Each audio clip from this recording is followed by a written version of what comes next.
Hi everyone.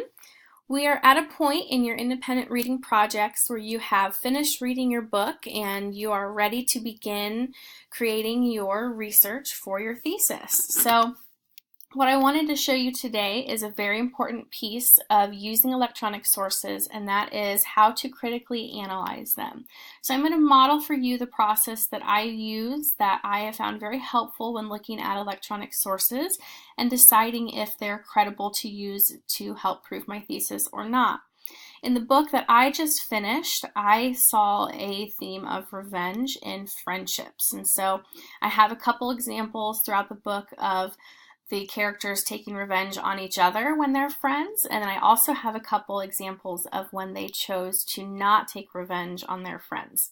So what I'm going to do is I'm going to take a piece of my thesis and I'm going to type it into the Google search bar to see what kind of articles I can pull up. And part of my thesis is revenge in relationships. So I type that in, I'm going to go ahead and Google search it and see what comes up. My first step that I'm going to take is I'm not going to go right into articles. Instead, what I'm going to do is I'm going to look at the different ones that have popped up as potential uses in my thesis. I'm going to start by reading some of the titles: Relationship Advice, Revenge Not Taken, Psychology Today, Revenge and Other Signs of an Immature Relationship, Does Revenge Make You Feel Better, and Why Revenge in a Relationship is Not a Good Idea. Now, so far, the titles of these articles align very well with my thesis and what I'm going to be trying to prove. So I'm going to look a little bit deeper. I'm going to notice that the addresses that are used for these are mostly .coms. And we know from previous experiences that we want to look for .orgs and .edus and .govs. But we can't exclude the .coms because they could still be credible and they could still contain valuable information that will align with my thesis. The next thing that I'm noticing as I look at this page is that some of these articles actually have dates of when they were published. To me, that goes a long way in knowing how relevant it is to our current life, and it also is going to make it a little bit easier when looking to cite that source in my paper. Now, not all of these have dates. I noticed that this one here from pairedlife.com does have a date, and this one from eHarmony does not have a date. And so at a quick comparison, I will probably choose that this one is going to be less credible than these other 2 and 3 that are around it. I'm going to start with this top article up here, and I'm just going to open it up. My first step is not going to be to dive into the words that are on the page. Instead, I'm going to do a sort of scavenger hunt of the website. And in the scavenger hunt, what I'm looking for are different advertisements that they have and different articles that they have suggested for me to read based on this article. So I'm going to scroll. I see the word advertisement, but there's not actually anything under it. I'm going to keep scrolling. Here, the website has a link to their most popular articles on the website that people have read. I'm not interested in that. What I'm looking for is very specific and having to do with revenge and relationships. And so I'm not going to take my time to look at those. I do see an advertisement here on the side looking for mental and health and substance abuse help. And so what I can see is that this advertisement is very relatable to the article, and so I can understand why they would have it. If they had advertisements on the side for clothing or for cars, it would make it, to me, a little bit less credible because the advertisements don't have to do with the article. So I'm going to keep scrolling. What I'm seeing so far is good. Down here, I do see an advertisement. Again, it looks like it's going to have to do with what this article could potentially be about. So the advertisements are very relatable.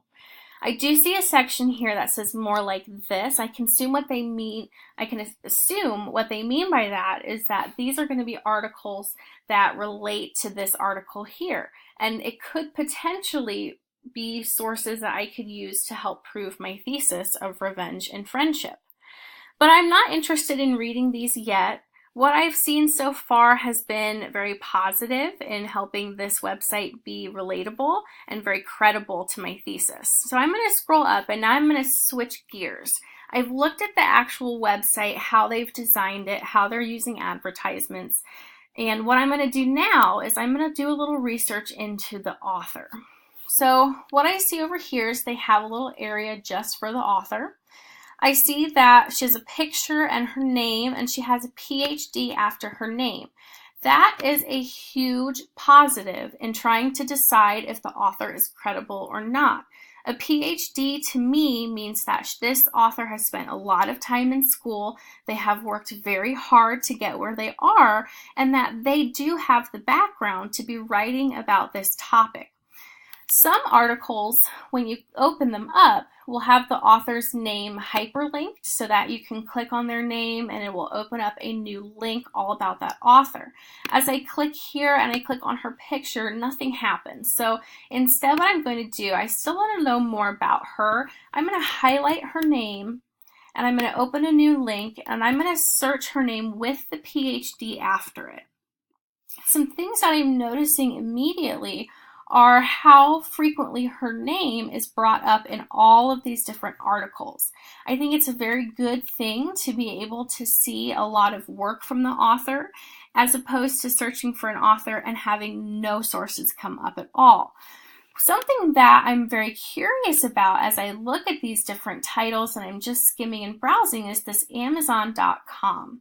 Amazon, I know from experience, sells pretty much everything, and it looks like they have a collection of her books for sale. So what I can see from this is that she has published a lot of works.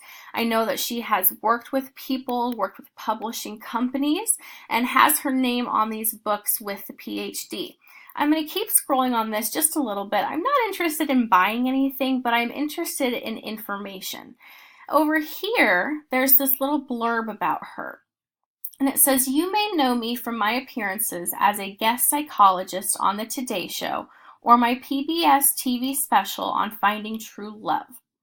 What I can see from just that sentence is that she has made public appearances as a psychologist on very popular shows that a lot of the public watch and consume. And so for her to be chosen as the people on those shows goes a long way in saying that she knows what she's doing, she's very popular, very credible. So now what my next step is going to be is looking at what this article contains. What kind of information does it have that's going to help me prove my thesis to my readers? I've decided that the website itself that houses this article is very credible because there are not a lot of ads that have to do with other topics. I know that the author is very credible. She has a PhD, she's a psychologist, and she's made a lot of public appearances and published a lot of books before. So all of that goes into helping me decide if this article is credible, and I have decided that this could potentially be used to help support my thesis.